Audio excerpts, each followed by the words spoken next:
আমাদের উপদেষ্টা মহোদয়কে বলেছিলাম যে আপনি যতই মিটিং করেন, আপনি যতই এখানে যুক্তিপূর্ণ আলোচনা করেন, দিন শেষে এই সিন্ডিকেট তাদের পরিচিত যে রূপ, তাদের পরিচিত যে ওয়ে, সেই ওয়েতে কিন্তু রাস্তায় নামবে, দেশের মানুষের দুর্ভোগ সৃষ্টি করবে, দেশে ব্যাঘাত ঘটাবে এবং আপনাদেরকে তাদের দাবি মানতে বাধ্য করবে। আপনি এক চুল পরিমাণ যদি তাদের দাবি না মানেন, তারা কিন্তু এই ভায়োলেন্টের দিকে যাবে, তারা কিন্তু সন্ত্রাসী কর্মকাণ্ডের দিকে যাবে। এবং সেটি হয়েছে। তারা শুধুমাত্র দেশে নয়, পথে প্রান্তরে নয়, তারা আজকে মন্ত্রণালয়ের মতো জায়গায় তাদের অনাকাঙ্ক্ষিত আনইনভাইটেড লোকজনকে নিয়ে উপস্থিত হয়ে বিভিন্ন বিশ্ববিদ্যালয়ের ভিসিদের পর্যন্ত কিন্তু তারা হেনস্থা করেছে। এবং সেখানে আমাদেরকে যে কমিটমেন্ট দেওয়া হয়েছিল, যে কমিটি এক মাসের মধ্যে রিপোর্ট দাখিল করবে, সেই কমিটিকে তারা ভায়োলেট করেছে। পূর্বে সকল আলোচনাকে তারা ওমিট করে সেই জিরো থেকে আর তারা আজকের আলোচনার 1 ঘন্টার ম্যাক্সিমাম সময় নষ্ট করেছে।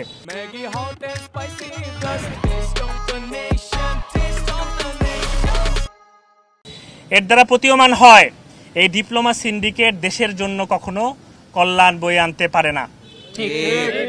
এই ডিপ্লোমা সিন্ডিকেট সময়ে সময়ে প্রকৌশল সেক্টরে যে অনিয়ম এবং দুর্ভোগের সৃষ্টি করেছে, সেটা তারা বলবৎ রাখছে।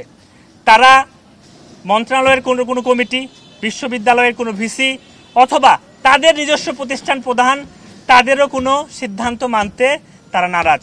বরং তারা চায়, তারা যেই স্টাইলে প্রকৌশল সেক্টরকে ধ্বংস করেছে, তারা সেটা বলবৎ রাখবে। সম্মানিত সাংবাদিকবৃন্দ, আপনাদের মাধ্যমে আমরা পুরো দেশবাসীকে জানাতে চাই, আপনাদের সামনে আজকে স্পষ্ট অযোগ্য, যাদের মিনিমাম যোগ্যতা নেই, তারা কিন্তু এই প্রকৌশল সেক্টরটা আস্তে আস্তে দখলের দিকে তারা এগিয়ে চলেছে এবং তারা ভায়োলেন্ট তৈরি করছে, ভায়োলেন্ট করছে সারা দেশে। এবং ইভেন তারা মিনিস্ট্রি পর্যন্ত তার রেশ, তাদের যে উদাহরণ, তা পৌঁছে দিয়েছে। আমরা নতুন করে মন্ত্রণালয়ে বাধ্য করে আগের 2টি কমিটিকে বাতিল করে আজকে এটি 6 সদস্য বিশিষ্ট কমিটির ব্যাপারে তারা কমিটমেন্ট নিয়ে এসেছে। সেখানে 3জন করে প্রতিনিধি রাখার ব্যাপারে তারা সেখানে বলেছে। আমরা সামগ্রিকভাবে প্রকৌশলী অধিকার আন্দোলন থেকে মনে করি এই নতুন কমিটি কোনোভাবেই কার্যকর ভূমিকা পালন করতে পারবে না।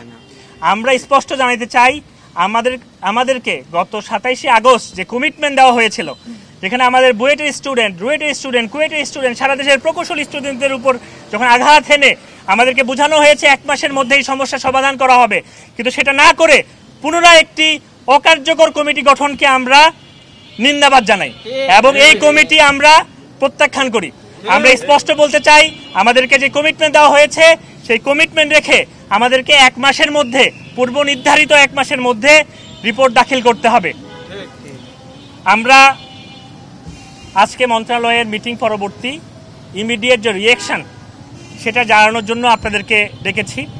একই সাথে আমরা সারা দেশের নন ভায়োলেন্ট উপায়ে যে আমাদের কার্যক্রম চলছিল, এখন পর্যন্ত আমাদের সিদ্ধান্ত আছে, আমরা সেইমভাবে আমরা জনগণকে সাথে নিয়ে আমরা সচেতন সমাজ, যাদেরকে ডিপ্লোমারা কোনোভাবেই মানতে চায় না, দেশের যারা শিক্ষাবিদ তাদেরকেও তারা মানতে চায় না, তারা চায় ডিপ্লোমা প্রতিনিধিদেরকে নিয়েই তারা এই সমস্যার সমাধান করবে, যেটা হাস্যকর, অযৌক্তিক এবং নিশ্চয়ই বর্তমান সরকারও সেটা বুঝে গিয়েছে।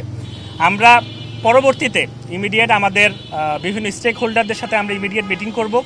আমাদের ইনস্টিটিউট অফ ইঞ্জিনিয়ার্স, তাদের সাথেও মিটিং রয়েছে।